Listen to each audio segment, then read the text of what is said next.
Hey guys, welcome back to another video. Today I'm going to be sharing with you my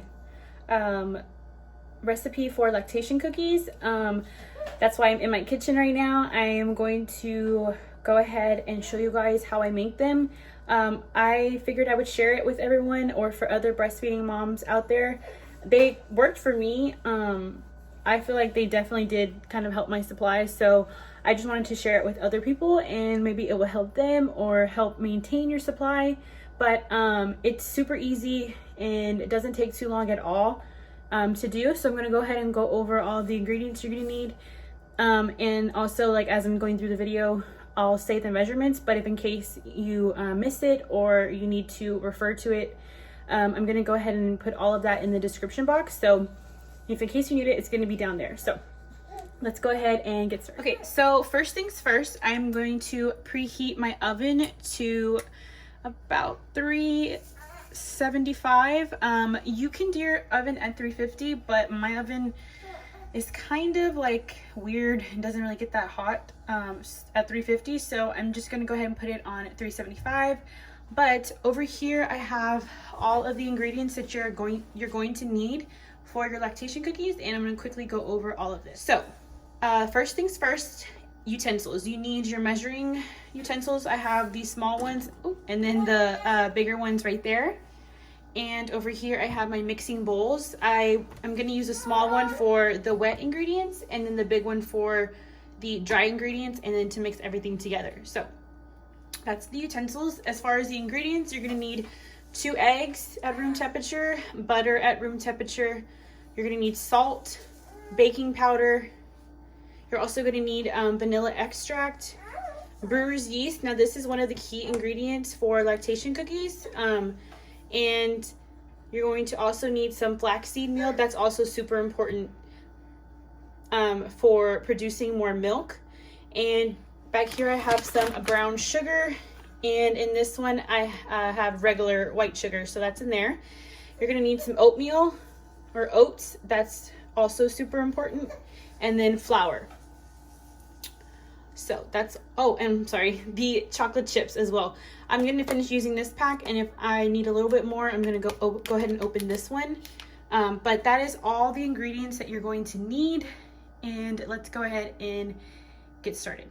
So I completely forgot to mention, you're also going to need something to put the cookies in after you're done baking. I have this clear jar that I put my cookies in, so I like the way it looks. That's what I'm going to be using. And over here I have my baking sheet. So as you can tell, I use this a lot. So you also need a non-stick baking sheet as well. So I currently have 1 cup of butter in the small mixing bowl. I'm going to add the brown sugar and also the regular sugar. 1 cup of butter, 1 cup of brown sugar, and a 1/2 cup of regular white sugar. So I'm just going to add all of that into the mixing bowl. Okay, so 1 cup of brown sugar and then 1 cup of regular sugar. I'm gonna mix all of these ingredients together until they, let's say, for about 5 minutes or so. The ingredients should start to get like a fluffy consistency. Okay, so you know it's done whenever there's no lumps of butter left, and this is the color and consistency that it should be. It's like a fluffy, almost like, looks like peanut butter kind of. But whenever you're done with that, you're gonna go ahead and put in 1 egg at a time. So I'm gonna crack this one in there, mix it, and then add the other one, not at the same time. Okay, so now that I am done with mixing the second egg into the bowl, I'm going to go ahead and add in some vanilla extract, and you're going to take 2 teaspoons of this. So, okay, so I'm just going to go ahead and mix this in now. Okay, so I am done with the wet ingredients. I'm going to put this bowl to the side and work on the dry ingredients. So I have my mixing bowl ready. I went ahead and removed the stuff that I don't need anymore, but so for this, you're going to start off with 1 and 1/2 cups of flour. So I just have my flour in this container right here.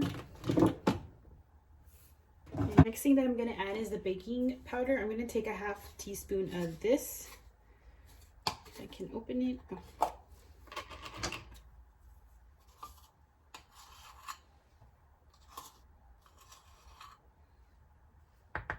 Next thing I'm going to do is take a dash of salt.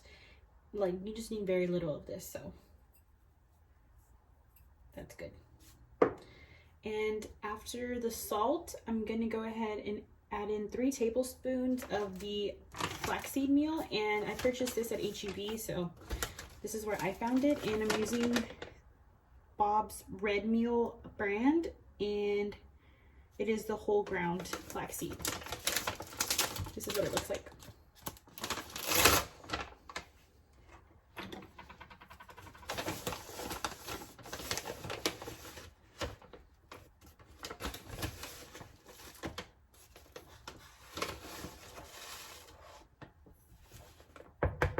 After the flaxseed, I'm going to add in the brewer's yeast now, and for this, the measurement is 1/3 cup of brewer's yeast.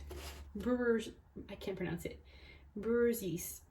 So this is what it looks like. I also purchased this from HEB in the like nutrition side. It wasn't in like your regular grocery section. I had a hard time finding this at first, but I ended up finding it there and not in the actual like aisles of groceries. So just keep that in mind. It is considered like a superfood, so you may not find it in like where the regular groceries are at, so, or in the baking aisle.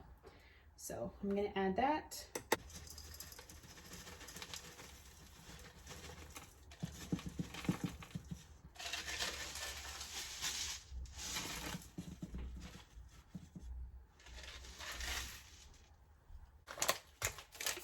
As for the chocolate chips, now you can add just a cup or a cup and a half of chocolate chips, but I like to add in 2 cups of chocolate chips just because I feel like it tastes a little bit sweeter. So that's what I'm doing. And 1 bag of these, I believe, is 2 cups, if I'm not mistaken. We'll see right now.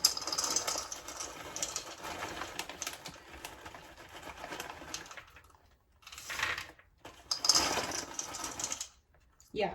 1 bag of these is 2 cups, but since I had already used some of it, I only have a cup and a half. So usually I'll mix this in first before I add in some more chocolate chips. But if I feel that I need, or just looks like it doesn't have enough chocolate chips, I'll go ahead and add in some more. So I'm just gonna mix this together.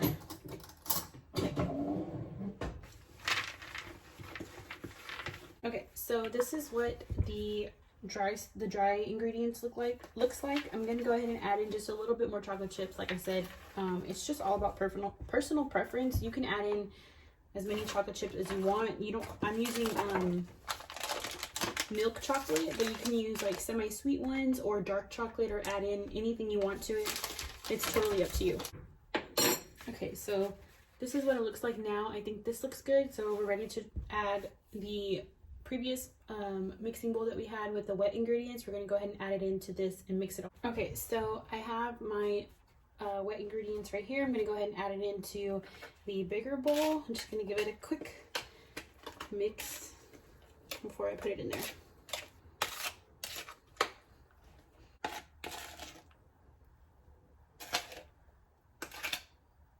Now once you start mixing both together, it should create the dough consistency.